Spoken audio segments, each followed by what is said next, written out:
Hello, I am Dr.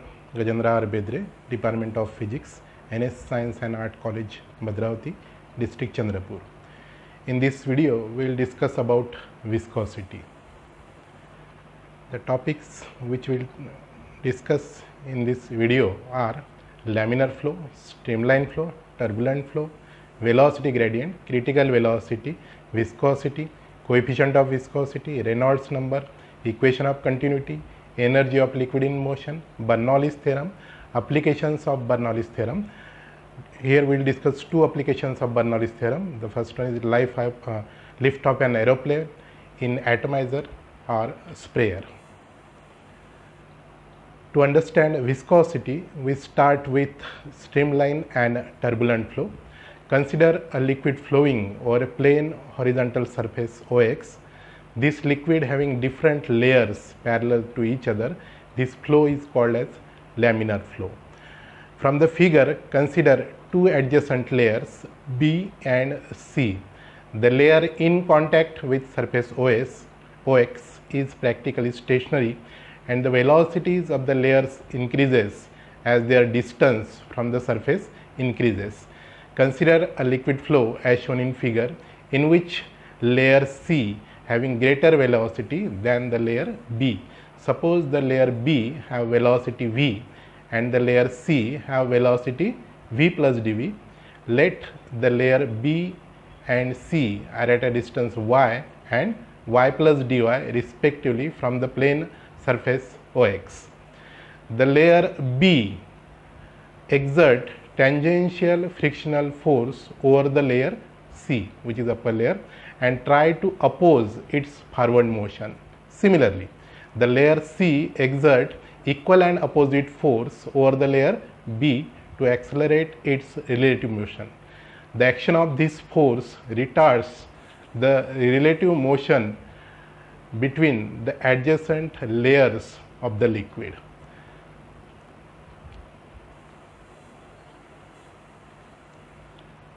Next is streamline flow.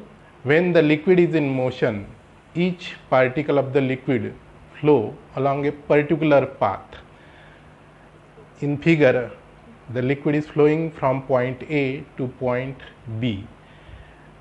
At point P, we had drawn the tangent which indicates the direction of velocity. When the liquid is in motion, each particle of the liquid flow along a particular path. Such a path is called as line of flow of the particle of the liquid. The tangent drawn at any point on a curved line of flow gives the direction of velocity at that point. At any point P on the line of flow of the liquid, if successive particles passing through point P have constant velocity at any time and direction of velocity is same at that point, such a flow is called as streamline flow. This flow is also called as steady flow. Next is turbulent flow. When the velocity of the liquid flow gradually increases, then at a certain velocity, the streamline flow, it becomes unsteady and irregular. Such a flow of liquid is called as turbulent flow. The turbulent flow occurs at a velocity greater than critical velocity. The next is velocity gradient. To understand the velocity gradient, we are considering the figure which we have seen earlier. The velocity gradient between adjacent layers of a liquid in a laminar flow is the rate of increase in velocity with the distance perpendicular to the direction of flow of the liquid. From the figure, let v be the velocity of layer B, which is at a distance y from the horizontal surface OX, and v plus dv be the velocity of the layer C, which is at a distance y plus dy from the horizontal surface OX. So, the velocity gradient to the direction of motion at a distance y from the surface OX is given by velocity gradient equal to change in velocity with respect to distance, that is v plus dv minus v upon y plus dy minus y. Therefore, velocity gradient equal to dv upon dy. The next is critical velocity. It is denoted by Vc, the velocity of a liquid at which the streamline flow becomes turbulent flow is called critical velocity. Critical velocity depends upon three factors. The first one is the coefficient of viscosity eta, the density of liquid rho, the radius of the tube through which the liquid is flowing, and that is r. Next one is viscosity and coefficient of viscosity. The viscous force is the opposing force exerted on the upper layer by the lower adjacent layers. This is the force between two adjacent layers. The property by virtue of which a liquid opposes relative motion between its adjacent layers is called viscosity. The viscous force F is directly proportional to number one, area of contact A between two adjacent layers, and number two, velocity gradient dV by dy acting in opposite to that of the velocity. So viscous force, it depends upon two factors. It is proportional to two factors, area of contact A and velocity gradient. So we can write therefore F proportional to minus A dV by dy. Therefore F equal to minus eta A dV by dy, where eta be the constant and is called as coefficient of viscosity. Negative sign indicates force and velocity are in opposite direction. If we put A equal to 1 and dV by dy equal to 1, then F equal to eta numerically. So what is the definition of coefficient of viscosity? Coefficient of viscosity of a liquid is the magnitude of the backward tangential frictional force, that is called as a viscous force, acting per unit area of layer per unit velocity gradient normal to the direction of flow of the liquid. Now about the units of coefficient of viscosity. The SI unit of coefficient of viscosity is Newton's second per meter square, and CGS unit is dyne second per centimeter square. This is derived unit, and its CGS unit is named as a poise by name of scientist Poiseuille. Its SI unit is called as decapoise, and 1 decapoise equal to 10 poise. What is poise? The viscosity of a liquid is said to be 1 poise if viscous force of 1 dyne per square centimeter is required to maintain the velocity of 1 centimeter per second between the layers which are 1 centimeter apart. Next is decapoise. The viscosity of a liquid is said to be 1 decapoise if viscous force of 1 Newton per square meter is required to maintain the velocity of 1 meter per second between the layers 1 meter apart. The next is Reynolds number. As we have seen, the critical velocity Vc, it is directly proportional to the to number one, coefficient of viscosity, inversely proportional to density of the liquid rho, and radius of the tube r through which the liquid is flowing. So we can write Vc proportional to eta upon rho r. If we take the proportionality constant k, so we can write Vc equal to k into eta upon rho r, or k equal to rho rv upon eta. Here k is a dimensionless constant quantity and is called as Reynolds number. Its value is generally considered as 1000 for narrow tube. Now the next topic is the equation of continuity. Consider a streamlined flow of liquid of a density rho pass through a horizontal pipe as shown in figure as shown in the figure. Again in the figure, P and Q are the 2 points having different area of cross section of a pipe. Let A1, V1 and H1 be the area of cross section of the tube, velocity of liquid and height at point P. Similarly, A2, V2 and H2 be the corresponding quantities at point Q of the pipe. The liquid at point P in a time dt will move a distance dl1 equal to v1 into dt, and in the same time dt at point Q it will move a distance dl2 equal to v2 into dt. Let m is the mass of the liquid flowing through the every cross section of the pipe in a time dt. It will be same because the flow is streamline. So we can write m equal to volume into density, that is A1 dl1 rho equal to A2 dl2 rho. Therefore, m equal to, if we put the values of dl1 and dl2, we can write m equal to A1 V1 into dt into rho equal to A2 V2 dt into rho. Rearranging, we get m upon rho dt equal to A1 V1 equal to A2 V2.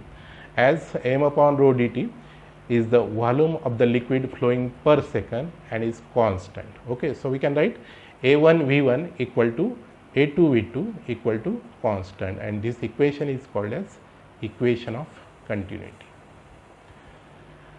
Next is energy of liquid in motion. When the liquid is in motion, it possesses three types of energy. The first is potential energy, kinetic energy, and pressure energy.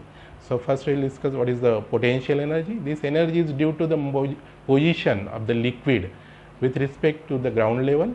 It is given by potential energy equal to mgh, where m is the mass of the liquid, h is height of liquid, and g is acceleration due to gravity. Potential energy per unit mass, if you consider per unit mass, it is equal to gh, and potential energy per unit weight is called as potential head, and it is equal to h. The second is kinetic energy. This energy is due to the motion of the liquid with respect to the stationary ground. It is given by kinetic energy equal to half mv square, as we know, where m is the mass of the liquid, v is the velocity of the liquid. Kinetic energy per unit mass, as we have seen potential energy per unit mass. Similarly, kinetic energy per unit mass, it is equal to half v square, and kinetic energy per unit weight is called as velocity head, and it is equal to v square upon 2g. And the next is pressure energy. This energy is due to the pressure exerted on the liquid when it is in motion. It is given by pressure energy equal to PV, where P is the pressure of liquid, V is the volume of liquid flowing per unit time. Therefore, pressure energy per unit mass, it is given by PV by M, that means P upon M by V, that is equal to P by rho. Pressure energy per unit weight is called as pressure head, and it is equal to P upon rho G. When liquid is in streamline flow, the total energy per unit mass at any point, it is given by, that is total energy, kinetic energy, potential energy, and pressure energy, that is total energy, it is equal to gh plus v square by 2 plus p by rho. Now we will see the Bernoulli's theorem. First we will start with the statement. What is the statement of Bernoulli's theorem? When non-viscous and incompressible liquid flow in streamline, then the sum of pressure energy, kinetic energy, and potential energy per unit mass at any point in the liquid flow is constant. Mathematically we can write, as we have seen earlier, P by rho plus half V square plus GH equal to constant. Okay.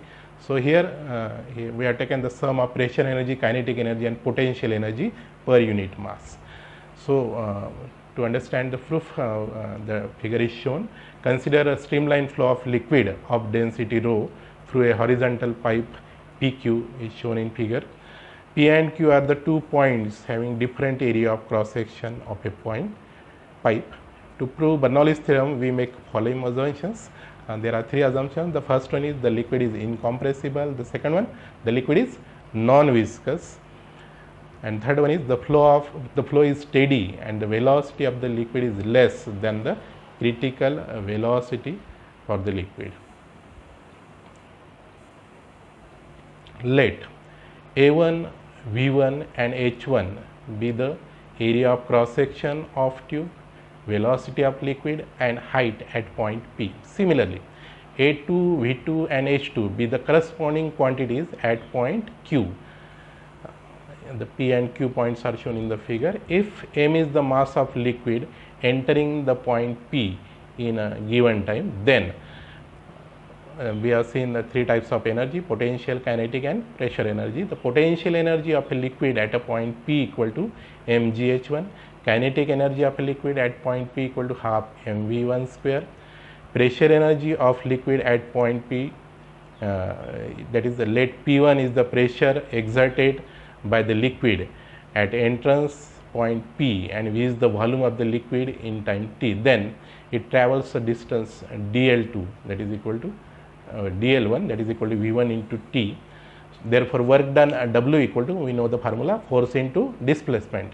So, it is equal to P1 A1 into dl1, that is P1 into V. This work done is stored. This work done is stored in the liquid and is called as pressure energy. So, therefore, pressure energy equal to P1 into V, that is P1 into m upon rho. So, we can write the total energy now.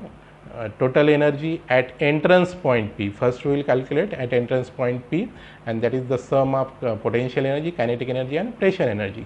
The total energy at point P, it is equal to E1 equal to P1 m1 by rho plus half m v1 square plus mg h1. Similarly, we can calculate the total energy at leaving point Q. We are calculating at entrance point P, and now we are calculating the total energy at leaving point Q, and it is equal to E2 equal to P2 m upon rho half m v2 square plus mg h2. As there is no accumulation of liquid anywhere in the tube, by law of conservation of energy, E1 equal to E2. Therefore, we can write P1 m upon rho plus half m v1 square plus mg h1 equal to P2 m upon rho plus half m v2 square plus mg h2. We cancel m, so we can write P1 upon rho plus half v1 square plus gh1 equal to P2 upon rho half v2 square plus gh2. In general, we can write P by rho plus half v square plus gh equal to constant. Thus, the Bernoulli's theorem is proved. There are two applications of Bernoulli's theorem. The first application of Bernoulli's theorem is lift of an aeroplane.